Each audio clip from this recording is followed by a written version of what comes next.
Hello students, આજના લેક્ચરમાં આપણે સોલેનોઇડની રચના અને સોલેનોઇડ વડે ઉદ્ભવતા ચુંબકીય ક્ષેત્રની વાત કરીશું. તો સૌથી પહેલા આપણે સોલેનોઇડની રચના સમજી લઈએ. તો ધારો કે આપણી જોડે એક પોલો વાહક નળાકાર છે, જે મેં તમને અહીંયા દર્શાવેલો છે. આ રીતનો એક પોલો વાહક નળાકાર છે. આ નળાકાર પર અહીંયા તમે જોઈ શકો છો અવાહક પદાર્થનું આવું આવરણ લગાડેલું છે. દેખાય છે ને દરેક જણા? આ અહીંયા બતાવું છું, અવાહક પદાર્થનું આવરણ લગાડેલું છે. બીજો આપણી જોડે એક સુરેખ તાર છે, આવો સુરેખ તાર છે. હવે આપણે શું કરીએ છીએ, તો આ તારને આ નળાકારની ફરતે ગોળ ગોળ ગોળ ગોળ ગોળ ગોળ વીંટાળી દેવામાં આવે છે. અહીંયા તમે જોઈ શકો છો. આને આપણે તાર માની લઈએ. તો આ તારને આપણે નળાકારની ઉપર ગોળ ગોળ વીંટાળી દીધેલો છે. તો આ જે રચના બની, આ જે ગૂંચળું તૈયાર થયું, એ ગૂંચળાની રચના હેલિકલ આકારની હોય છે. આથી આપણને જે આ હેલિકલ ગૂંચળું બન્યું, વાહક તારને પાસ પાસે વીંટવાથી આપણને જે આ હેલિકલ ગૂંચળું મળ્યું ને, એ હેલિકલ ગૂંચળાને જ આપણે સોલેનોઇડ કહીએ છીએ. તો સોલેનોઇડ એટલે શું ખબર પડી ને, કે પાસ પાસે વીંટેલા અલગ કરેલા વાહક તારના હેલિકલ ગૂંચળાને આપણે શું કહીએ છીએ? સોલેનોઇડ તરીકે ઓળખીએ છીએ. હવે આપણે શું ધ્યાન રાખવાનું છે, કે જ્યારે આ તારને આ નળાકાર પર વીંટવામાં આવે ને, ત્યારે આ તાર વચ્ચેનું અંતર વધારે હોવું જોઈએ નહીં. જો આ તાર વચ્ચેનું અંતર વધારે હોય ને, તો આ દરેક આંટાને, આ જે આખો એક આંટો બન્યો, આ રીતનો જે આંટો બને, એ આંટાને આપણે વર્તુળાકાર લૂપ તરીકે લઈ શકીએ નહીં. આથી આ જે આંટાઓ છે, આપણે જે નળાકાર પર આ તારને વીંટાળેલા છે, બરાબર, તારને જે વીંટાળેલો છે, એ તારને એવી રીતે વીંટાળવામાં આવે કે દરેક આંટાઓ એકબીજાની ખૂબ જ નજીક રહે, જેથી આપણે દરેક આંટાને વર્તુળાકાર લૂપ તરીકે લઈ શકીએ. ઓકે, આ મુદ્દો ક્લિયર થાય છે? આપણે તારને એવી રીતે વીંટાળવાનો છે કે જેથી આ તાર વચ્ચેનું અંતર ખૂબ જ ઓછું રહે, જેથી આપણે દરેક આંટાને વર્તુળાકાર લૂપ તરીકે લઈ શકીએ.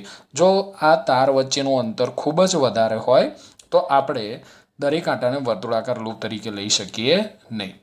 બીજી એક વસ્તુ ખાસ ધ્યાન રાખજો, કે જે આ તાર હોય છે ને, એ તાર પર ઇનેમલ એટલે કે કોઈ અવાહક પદાર્થનું આવરણ ચડાવેલું હોય છે.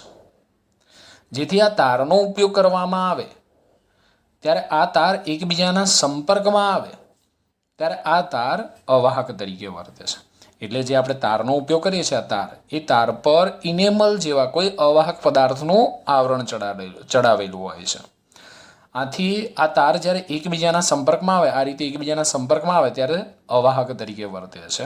અને સોલેનોઇડ વડે ઉદ્ભવતું ચુંબકીય ક્ષેત્ર એ દરેક આંટા વડે ઉદ્ભવતા ચુંબકીય ક્ષેત્રના સરવાળા જેટલું હોય છે.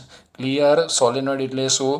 અહીંયા મેં એકદમ તમને સોલેનોઇડની સાદી રચના દ્વારા સોલેનોઇડ વિશે સમજાવવાનો પ્રયત્ન કરેલો છે, કે પાસે વીંટાળેલા અલગ કરેલા વાહક તારના હેલિકલ આકારના નળાકાર ગૂંચળાને, આ હેલિકલ આકારના નળાકાર ગૂંચળાને આપણે સોલેનોઇડ કહીએ છીએ. અને વ્યાખ્યામાં આપણે શબ્દ ઉપયોગ કર્યો છે અલગ કરેલા. એનો અર્થ શું છે, કે આપણે જે તારનો ઉપયોગ કરેલો છે, એ તાર પર અવાહક પદાર્થનું આવરણ ચડાવેલું છે, જેથી તાર એકબીજાના સંપર્કમાં આવે ત્યારે અવાહક તરીકે વર્તે. ક્લિયર વ્યાખ્યા ફરી એકવાર જોઈ લો. પાસ પાસે વીંટાળેલા અલગ કરેલા ખબર પડી ગઈ ને શું કહેવા માંગે છે?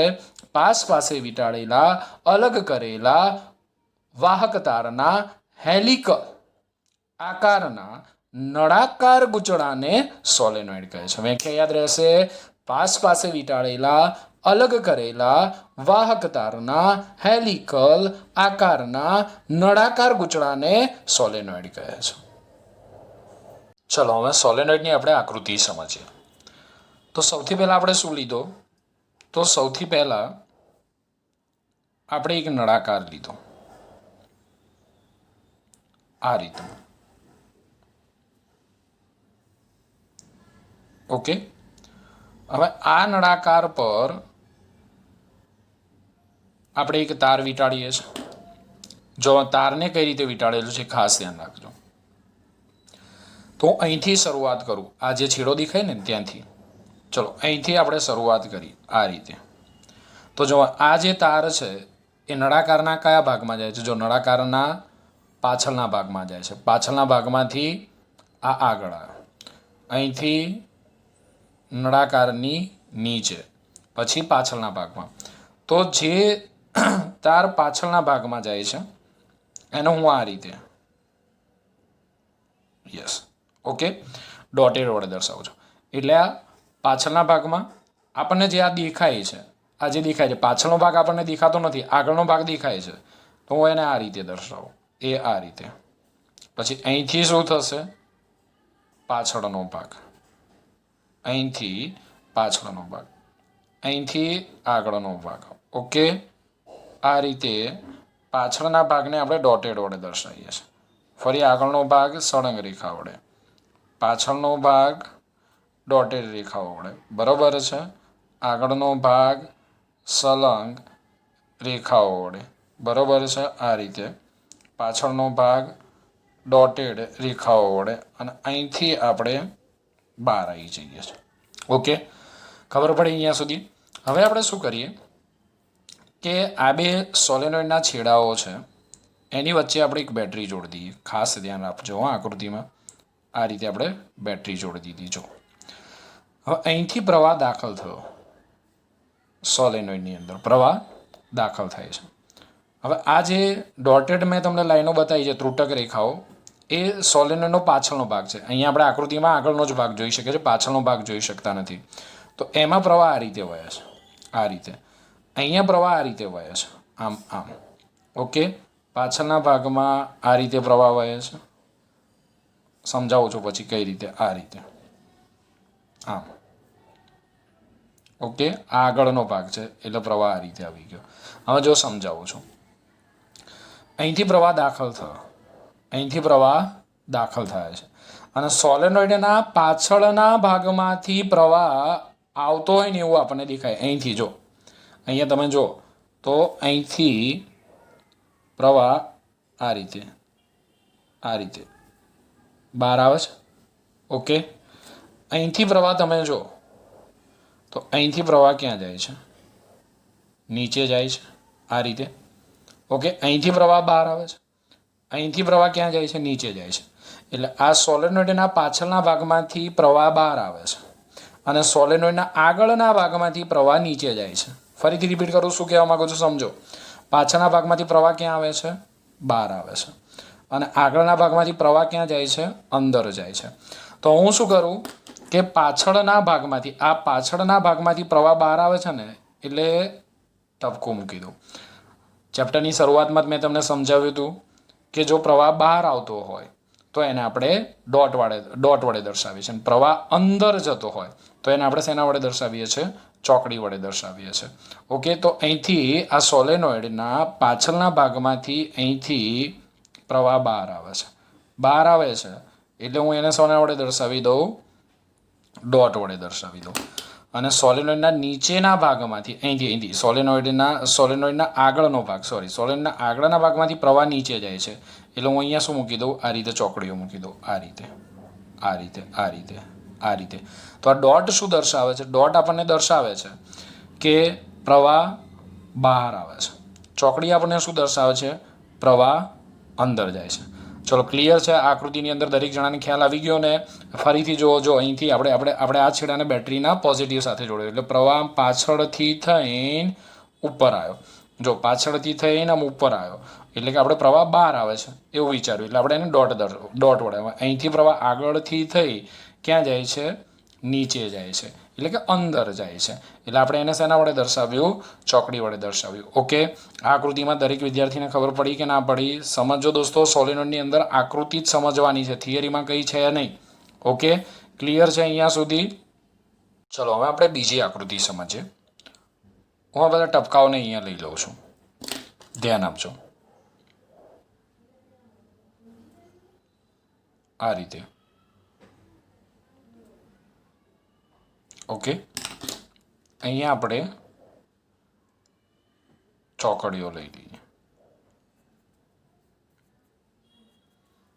ઓકે, આ આપણને ટપકા શું દર્શાવે છે? ડોટ શું દર્શાવે છે? વિદ્યુત પ્રવાહ આમ બહાર આવે છે અને આ ચોકડી શું દર્શાવે છે? વિદ્યુત પ્રવાહ અંદર જાય છે. ઓકે, ડોટ આપણને એવું દર્શાવે છે કે વિદ્યુત પ્રવાહ બહાર આવે છે. તો પછી અહીંયા ઉદ્ભવતી ચુંબકીય ક્ષેત્ર રેખાઓ કેવી હોય? તો જમણા હાથના અંગૂઠાના નિયમનો ઉપયોગ કરીએ તો અંગૂઠો પ્રવાહની દિશામાં, તો આંગળીઓ આ રીતે તાર પર વીંટળાય છે. અહીંયા પ્રવાહ બહાર આવે છે, તો તમે જોઈ શકો છો મારી મુવમેન્ટ, આંગળીઓની મુવમેન્ટ, બરાબર છે. આ ચુંબકીય ક્ષેત્ર રેખાઓની દિશા છે, એ કઈ થશે? એન્ટી ક્લોકવાઇઝ થશે. તો અહીંયા ચુંબકીય ક્ષેત્ર રેખાઓ આપણને કંઈક આવી મળશે, આ રીતની.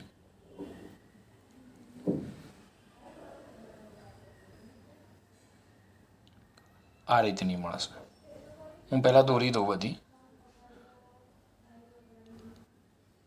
પછી આપણે દિશાઓ દર્શાવીએ આ રીતે.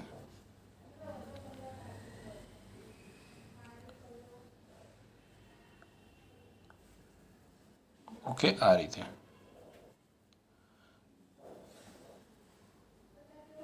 જમણા હાથના અંગૂઠાના નિયમનો ઉપયોગ કરીએ તો દિશા આપણને એન્ટી ક્લોકવાઇઝ મળશે.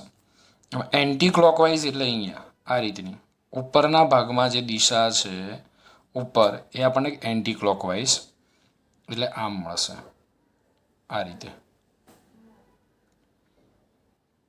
ઓકે, એન્ટી ક્લોકવાઇઝ આ રીતની મળશે દિશાઓ.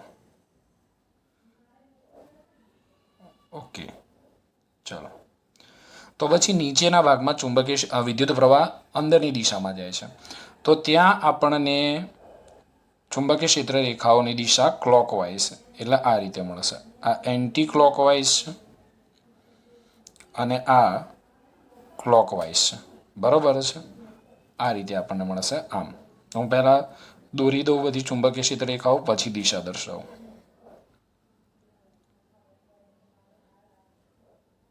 આ રીતે.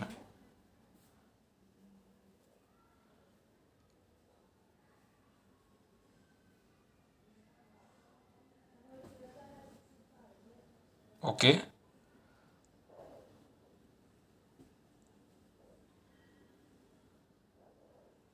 ઓકે, આ રીતે.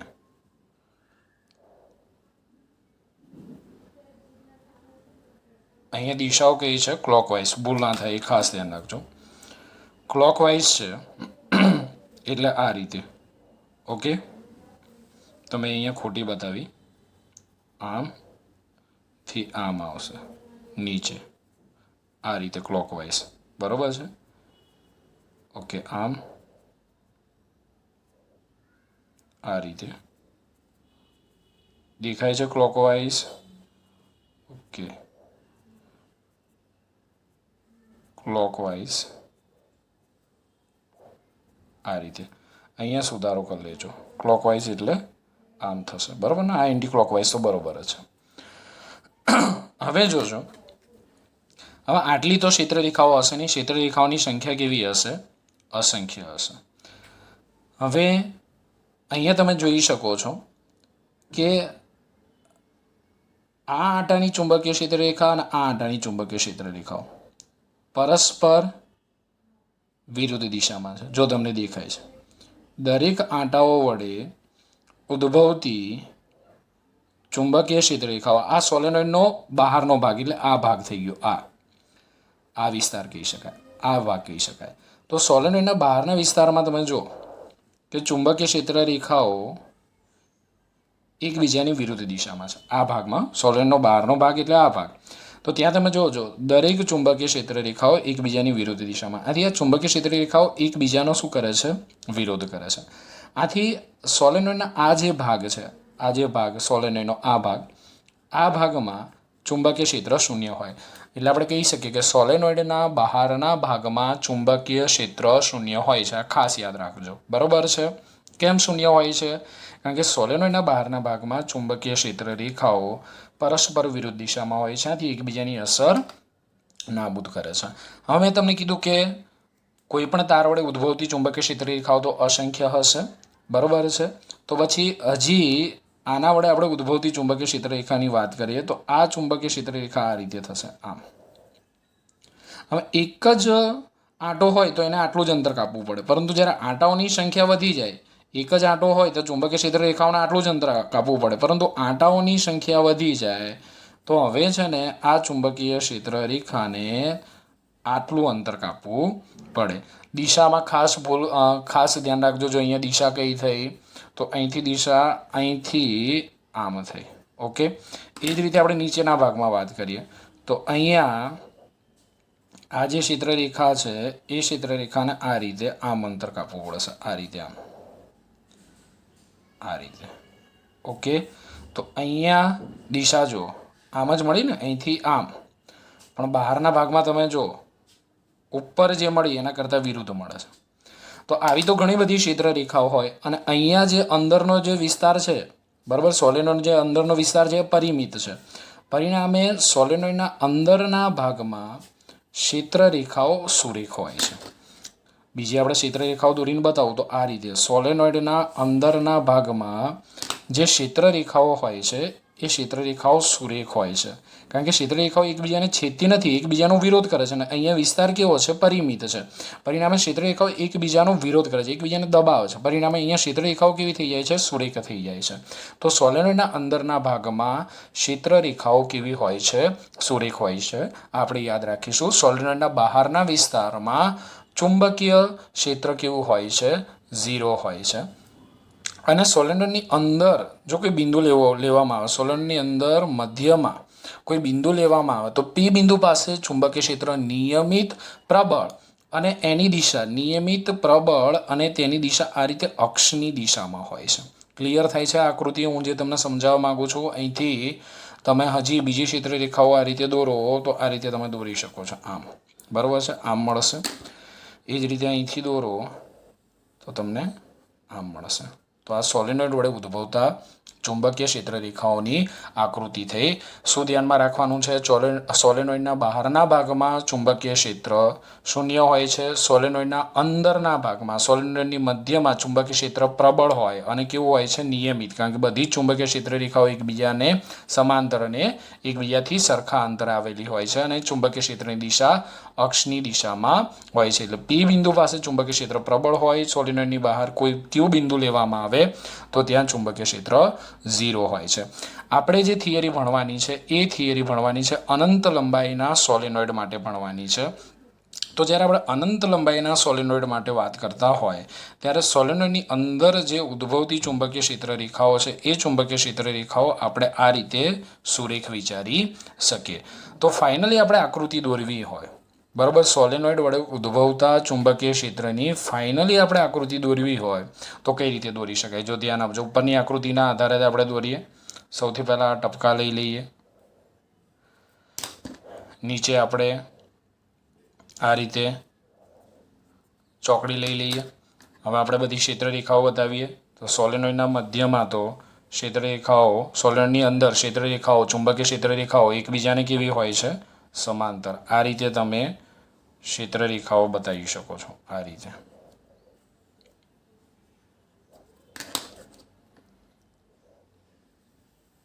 આમ. ઓકે, ખબર પડે છે? અહીંથી બતાવવું હોય તો અહીંયા તો કઈ દિશામાં હશે? એન્ટી ક્લોકવાઇઝ દિશામાં, આ રીતે.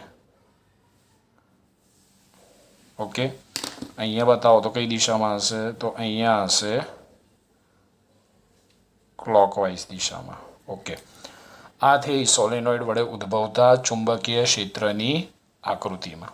ઓકે, ખબર પડે છે કે નથી ખબર પડતી? ક્લિયર? તો હવે આપણે સોલેનોઇડ વડે ઉદ્ભવતા ચુંબકીય ક્ષેત્રનું સૂત્ર મેળવીશું. આપણે ચુંબકીય ક્ષેત્રરેખાઓની દિશા બતાવવાની બાકી રહી. આ રીતે દિશાઓ જોવા મળશે. ઓકે, ચુંબકીય ક્ષેત્રરેખાઓની દિશા આમ હશે. બીજી એક વસ્તુ પણ કહેવાની રહી ગઈ કે કોઈ ગજ્ય ચુંબક હોય. હવે ગજ્યા ચુંબકના કેટલા ધ્રુવ હોય? ગજ્યા ચુંબકના 2 ધ્રુવો હોય. એક ધ્રુવ N હોય અને એક S હોય. તો ગજ્યા ચુંબકના ઉત્તર ધ્રુવમાંથી ક્ષેત્રરેખાઓ બહાર નીકળે, દક્ષિણ ધ્રુવમાં દાખલ થાય, ચુંબકમાં થઈને ફરી પાછી ઉત્તર ધ્રુવમાં જાય. તો ગજ્યા ચુંબક વડે ઉદ્ભવતી ચુંબકીય ક્ષેત્રરેખાઓ આવી હોય. ઉત્તર ધ્રુવમાંથી નીકળે અને દક્ષિણ ધ્રુવમાં દાખલ થાય. ઓકે, ઉત્તર ધ્રુવમાંથી નીકળીને દક્ષિણ ધ્રુવમાં દાખલ થાય છે. તો ગજિયા ચુંબક વડે ઉદ્ભવતી ચુંબકીય ક્ષેત્ર રેખાઓ અને સોલેનોઇડ વડે ઉદ્ભવતી ચુંબકીય ક્ષેત્ર રેખાઓ પણ સમાન હોય છે. આથી આપણે કહી શકાય કે જ્યારે સોલેનોઇડમાંથી વિદ્યુત પ્રવાહ પસાર કરવામાં આવે ત્યારે સોલેનોઇડ એક ચુંબક તરીકે વર્તે છે અને આ ચુંબકની એટલે કે સોલેનોઇડની ચુંબકીય ક્ષેત્ર રેખાઓ સોલેનોઇડની પોતાની સાથે સંકળાયેલી હોય છે. જો સોલેનોઇડ ગજિયા ચુંબકની જેમ વર્તો હોય તો સોલેનોઇડને પણ બે ધ્રુવો હોય, ઉત્તર અને દક્ષિણ ધ્રુવ. તો આપણને પ્રશ્ન થાય કે કયો ઉત્તર ધ્રુવ હોય અને કયો દક્ષિણ ધ્રુવ હોય. તો એકદમ સિમ્પલ છે. ઉત્તર અને દક્ષિણ ધ્રુવ આપણે નક્કી કરવો છે તો અહીંથી પ્રવાહ આપણે જોઈએ તો અહીંથી પ્રવાહ આમ પસાર થતો હતો આ રીતે, બરોબર છે. આંગળીઓ આપણે પ્રવાહની દિશામાં રાખી દીધી. તો આ જે અંગૂઠો જે દિશામાં રહે, આપણે શું કરવાનું કે જે દિશામાં પ્રવાહ વહેતો હોય એ દિશામાં આપણે આંગળીઓ રાખવાની. તો અંગૂઠાની જે દિશા આપણને જોવા મળે એ અંગૂઠાની દિશા આપણને ઉત્તર ધ્રુવ બતાવે છે. ફરીથી કહું છું કે તમારે ચુંબકીય ક્ષેત્રનો ધ્રુવ નક્કી કરવો હોય તો સિમ્પલ કશું જ કરવાનું નહીં કે જે દિશામાં પ્રવાહ વહેતો હોય એ દિશામાં તમારે આંગળીઓને રાખવાની. તો અંગૂઠો જે દિશામાં રહે એ ચુંબકીય ક્ષેત્રનો ઉત્તર ધ્રુવ દર્શાવે છે. તો અહીંયા ચુંબકીય ક્ષેત્રનો ઉત્તર ધ્રુવ હશે. તો અહીંયા આપણને ચુંબકીય ક્ષેત્રનો કયો ધ્રુવ જોવા મળશે? દક્ષિણ ધ્રુવ મળશે. બીજી રીતે પણ તમે નક્કી કરી શકો છો. બીજી કઈ રીતે નક્કી કરી શકો છો? તો અહીંથી તમે લંબરૂપે દ્રષ્ટિ રાખીને જુઓ. એ અહીંથી બરાબર આ સોલેનોઇડને લંબરૂપે દ્રષ્ટિ રાખીને જોતા જો એમાં વિષમઘડી દિશામાં પ્રવાહ વહેતો હોય, એમાં વિષમઘડી દિશામાં પ્રવાહ વહેતો હોય તો સોલેનોઇડનો તમારા તરફનો છેડો ઉત્તર ધ્રુવ તરીકે વર્તે અને પાછળનો છેડો દક્ષિણ ધ્રુવ તરીકે વર્તે છે. આપણને સવાલ કંઈક આ રીતે પૂછાય છે કે એમ્પિયર સર્કિટલના નિયમનો ઉપયોગ કરીને અતિ લાંબા સોલેનોઇડના અંદરના ભાગમાં ઉદ્ભવતા ચુંબકીય ક્ષેત્રનું સૂત્ર મેળવો. હવે સોલેનોઇડના બે પ્રકાર હોય છે, લાંબો સોલેનોઇડ અને ટૂંકો સોલેનોઇડ. તો લાંબો સોલેનોઇડ કોને કહેવાય? તો જે સોલેનોઇડની લંબાઈ તેની ત્રિજ્યાની સરખામણીમાં ખૂબ જ વધારે હોય તેવા સોલેનોઇડને આપણે લાંબો સોલેનોઇડ કહીએ છીએ. અને જે સોલેનોઇડની લંબાઈ તેની ત્રિજ્યાની સરખામણીમાં ઓછી હોય તેવા સોલેનોઇડને આપણે ટૂંકો સોલેનોઇડ કહીએ છીએ. આપણે સોલેનોઇડના અંદરના ભાગમાં ઉદ્ભવતા ચુંબકીય ક્ષેત્રનું સૂત્ર મેળવવાનું છે. બીજી એક વસ્તુ ધ્યાન રાખજો કે સોલેનોઇડની લંબાઈ જેમ જેમ વધતી જાય એમ સોલેનોઇડ જાણે કે લાંબી નળાકાર ધાતુની તકતી હોય ને એવું આપણને લાગે છે. એટલે મેં તમને આકૃતિમાં એનું સ્વરૂપ દર્શાવેલું છે કે બહુ જ લાંબો જો સોલેનોઇડ હોય તો એ સોલેનોઇડ આપણને લાંબી નળાકાર ધાતુની તકતી હોય ને તેવો લાગે છે. અને મેં તમને અહીંયા આકૃતિમાં અતિ લાંબા સોલેનોઇડનો તેની લંબાઈને સમાંતર પુસ્તકના પાના સાથેનો આડછેદ દર્શાવેલો છે. અહીંયા જે ડોટ છે એ ડોટ આપણને સમતલમાંથી બહાર આવતા વિદ્યુત પ્રવાહની દિશા દર્શાવે છે અને ચોકડી આપણને સમતલની અંદર જતા વિદ્યુત પ્રવાહની દિશા દર્શાવે છે. ડોટ શું દર્શાવે છે? સમતલમાંથી બહાર આવતા વિદ્યુત પ્રવાહની દિશા દર્શાવે છે. ડોટ શું દર્શાવે છે? સમતલની અંદર જતા વિદ્યુત પ્રવાહની દિશા દર્શાવે છે. એટલે અહીંયા બરાબર, ધારો કે આ સોલેનોઇડ છે તો અહીંથી પ્રવાહ બહાર આવે છે, અહીંથી પ્રવાહ બહાર આવે છે અને અહીંથી અંદર જાય છે. અંગૂઠો આપણો આ દિશામાં છે. એટલે અંગૂઠો આપણને શેની દિશા દર્શાવે છે? ચુંબકીય ક્ષેત્રની દિશા દર્શાવે છે. તો સોલેનોઇડની અંદર તમને જે આ રેખાઓ દર્શાવી છે એ રેખાઓ આપણને ચુંબકીય ક્ષેત્રની દિશા દર્શાવેલી છે, ચુંબકીય ક્ષેત્રની દિશા દર્શાવે છે. અને સોલેનોઇડની અંદર દરેક બિંદુએ કોઈ પણ બિંદુ પાસે ચુંબકીય ક્ષેત્ર સમાન હોય ને આ જે અક્ષ હોય એ અક્ષને સમાંતર હોય, પરંતુ સોલેનોઇડની બહારના વિસ્તારમાં ચુંબકીય ક્ષેત્ર શૂન્ય હોય છે. ઓકે, આકૃતિ ખબર પડી ગઈ. હવે આપણે આ સોલેનોઇડની અંદરના ભાગમાં ઉદ્ભવતું ચુંબકીય ક્ષેત્ર શોધવું છે. શેની મદદથી? એમ્પિયર સર્કિટલના નિયમની મદદથી. તો પછી આપણે શું લેવું પડે? એમ્પિરિયન લૂપ લેવું પડે. જો આપણે એમ્પિયર સર્કિટલના નિયમનો ઉપયોગ કરવો હોય તો આપણે શું લેવું પડે? એમ્પિરિયન લૂપ લેવું પડે. તો તમે આકૃતિમાં જોઈ શકો છો મેં એક સોલેનોઇડ પર લંબચોરસ આકારનું એમ્પિરિયન લૂપ લીધું છે જેનું મેં નામ આપી દીધું છે PQRS. ઓકે, આખી આકૃતિમાં ખબર પડી ગઈ. ડોટ શું દર્શાવે છે, ચોકડી શું દર્શાવે છે, આ બધી રેખાઓ શું દર્શાવે છે અને આ લંબચોરસ શું છે. ક્લિયર અહીંયા સુધી? ચલો હવે આપણે આગળ જઈએ. તો સોલેનોઇડના અંદરના ભાગમાં ચુંબકીય ક્ષેત્ર શોધવા માટે આકૃતિમાં દર્શાવ્યા મુજબ લંબચોરસ લૂપ PQRS ધ્યાનમાં લો. હવે શું? તો હવે આ લૂપ પર ચુંબકીય ક્ષેત્ર B નું રેખા સંકલન લઈએ. જો આ લૂપ પર ચુંબકીય ક્ષેત્ર B નું રેખા સંકલન લેવામાં આવે તો આપણે આ રીતે લખી શકીએ. સમગ્ર લૂપ પર, બરાબર, બંધ લૂપ પર આપણે ચુંબકીય ક્ષેત્રનું રેખા સંકલન લેવાનું. તો ક્લોઝ ઇન્ટિગ્રેશન B સદિશ ડોટ dl સદિશ. હવે લંબચોરસની કેટલી બાજુઓ છે? 4 બાજુઓ છે. એટલે આ 4 બાજુઓ પર આપણે ચુંબકીય ક્ષેત્ર B નું રેખા સંકલન લઈશું. માટે આપણે શું લખી શકીએ? અથવા આપણે એમ પણ કહી શકીએ કે આ જે ક્લોઝ ઇન્ટિગ્રેશન છે, ક્લોઝ ઇન્ટિગ્રેશન એ કેટલી બાજુઓ માટે છે? 4 બાજુઓ માટે છે. કઈ કઈ? જો પહેલી બાજુ આપણે લીધી P થી S, બીજી S થી R, ત્રીજી R થી Q, ચોથી Q થી P. માટે આપણે આવું લખી શકીએ integration P to S B સદિશ ડોટ dl સદિશ plus integration S to R B સદિશ ડોટ dl સદિશ plus integration R to Q B સદિશ ડોટ dl સદિશ plus integration Q to P B સદિશ ડોટ dl સદિશ. Okay, ચારેય બાજુઓ પર આપણે ચુંબકીય ક્ષેત્રનું રેખા સંકલન લીધું. હવે જો આ જે લૂપ છે એ લૂપની PQ બાજુ તો સોલેનોઇડની બહાર છે, અને સોલેનોઇડની બહાર તો ચુંબકીય ક્ષેત્ર કેવું હોય? 0 હોય. સોલેનોઇડની બહાર અહીંયા તો ચુંબકીય ક્ષેત્ર કેવું છે? 0 છે. તો પછી આ જે છે integration Q to P, integration P to Q B સદિશ ડોટ dl સદિશ, એનું મૂલ્ય કેટલું થઈ જશે? 0. કારણ કે ચુંબકીય ક્ષેત્ર B નું મૂલ્ય કેવું છે? 0 છે. કેમ 0 છે? કારણ કે PQ બાજુ સોલેનોઇડની બહાર છે. ઓકે, હવે લૂપની બાકીની બે બાજુઓ જુઓ, PS અને QR. આ બાકીની જે બે બાજુઓ છે PS અને QR નો અડધો ભાગ તો સોલેનોઇડની બહાર છે, જ્યાં ચુંબકીય ક્ષેત્ર 0 છે. અને જે ભાગ સોલેનોઇડની અંદર છે એ ચુંબકીય ક્ષેત્ર B ને લંબ છે.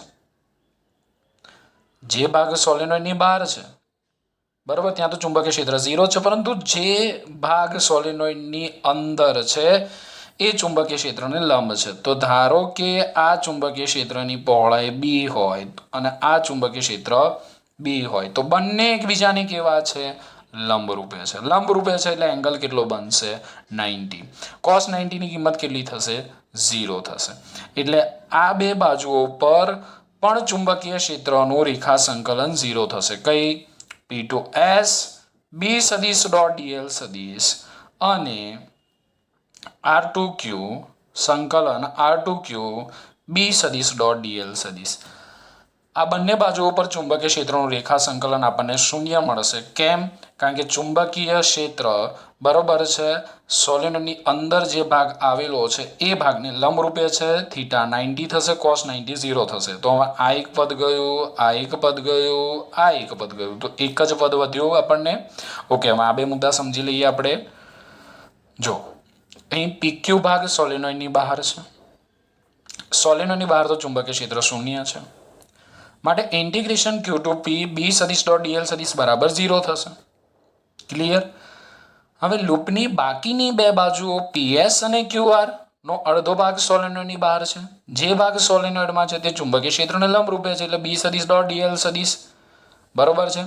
એટલે થીટા 90 cos 90 0. માટે આપણે લખી શકીએ integration P to S B સદિશ ડોટ dl સદિશ બરાબર integration R to Q B સદિશ ડોટ dl સદિશ ઇઝ ઇક્વલ ટુ 0. ચલો અહીંયા સુધી ખબર પડે છે. હવે જો એક જ બાજુ બાકી રહી. કઈ બાજુ? તો આ જે સમીકરણ છે, આ જે સમીકરણ છે ને આપણને પહેલું જે સમીકરણ મળ્યું હતું એના પરથી આપણે શું લખી શકીએ? ક્લોઝ ઇન્ટિગ્રેશન B સદિશ ડોટ dl સદિશ, આ એક જ બાજુ બાકી રહી, સંકલન S to R B સદિશ ડોટ dl સદિશ. ચલો મૂલ્ય લઈએ તો શું લખાશે? B dl cos theta. B dl cos theta મેં ડાયરેક્ટ લખેલું છે, ધ્યાન આપજો અહીંયા.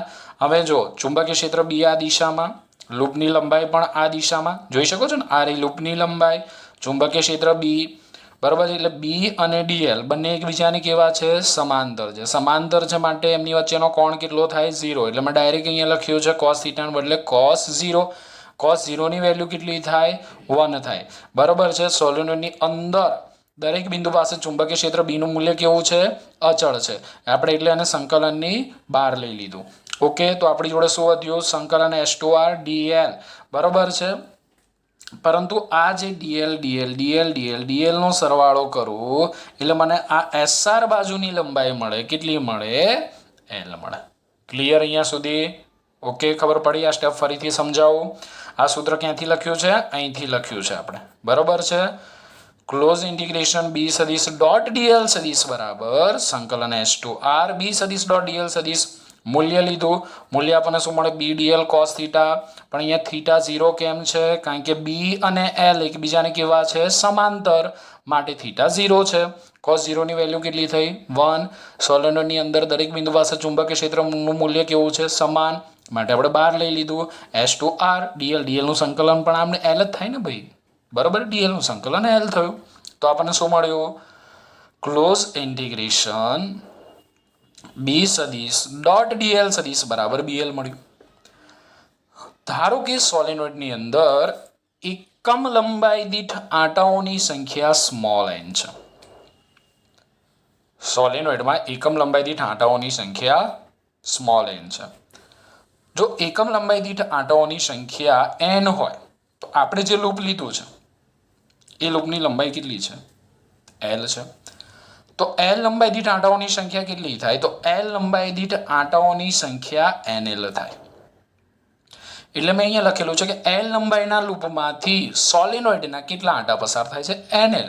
કઈ રીતે? ખબર પડી ને? એકમ લંબાઈ દીઠ આંટાઓની સંખ્યા n સ્મોલ n. તો L લંબાઈ દીઠ આંટાઓની સંખ્યા કેટલી થાય? NL થાય.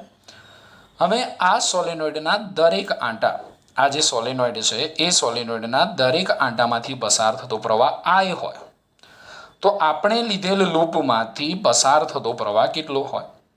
ઓકે, સમજો. આ સોલેનોઇડના દરેક આંટામાંથી પસાર થતો પ્રવાહ I હોય તો આપણે લીધેલ લૂપમાંથી પસાર થતો પ્રવાહ કેટલો હોય? તો લૂપની અંદર કેટલા આંટા આવેલા છે?